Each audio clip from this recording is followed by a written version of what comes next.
নমস্কার, আমার নাম মানবী বৈদ্য। আমি পাইখোলা উচ্চতর মাধ্যমিক বিদ্যালয়ের দ্বাদশ শ্রেণীর পাঠ্যরত একজন ছাত্রী। আজকে আমি বীরগাথা 5.0 এর অনুসারে ঝাঁসি রানী লক্ষ্মীবাই সম্পর্কে কিছু আলোচনা করব। ভারতের স্বাধীনতা সংগ্রামে তথা 1857 সালে সিপাহী বিদ্রোহে ঝাঁসি রানী লক্ষ্মীবাই একজন কিংবদন্তি বীরাঙ্গনা।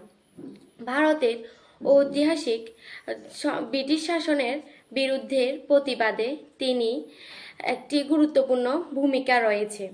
ওনার বিবাহ এবং জীবন। তিনি 1828 সালে বারাণসীর মারাঠা ব্রাহ্মণ পরিবারে জন্মগ্রহণ করেছেন। ওনার আসল নাম মণিকর্ণিকা তাম্বে। তিনি সাধারণত মনু নামে পরিচিত ছিলেন।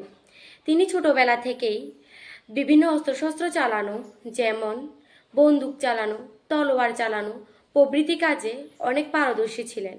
1942 সালে ঝাঁসির রাজা গঙ্গাধর রাওয়ের সাথে ওনার বিবাহ হয়। তারপর থেকে ওনার নাম হয় লক্ষ্মীবাই।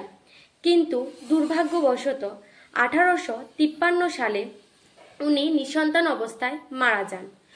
ওনার স্বামীর মৃত্যুর পর লক্ষ্মীবাই একজন পুত্রকে দত্তক নেয়, যার নাম দামোদর রায়।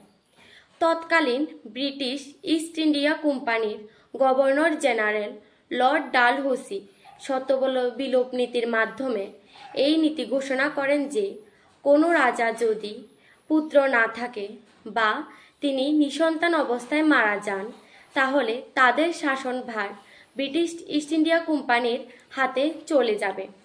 এই শর্তবিলোপ নীতির মাধ্যমে ব্রিটিশ ইস্ট ইন্ডিয়া কোম্পানি ঝাঁসি দখল করে নেয়।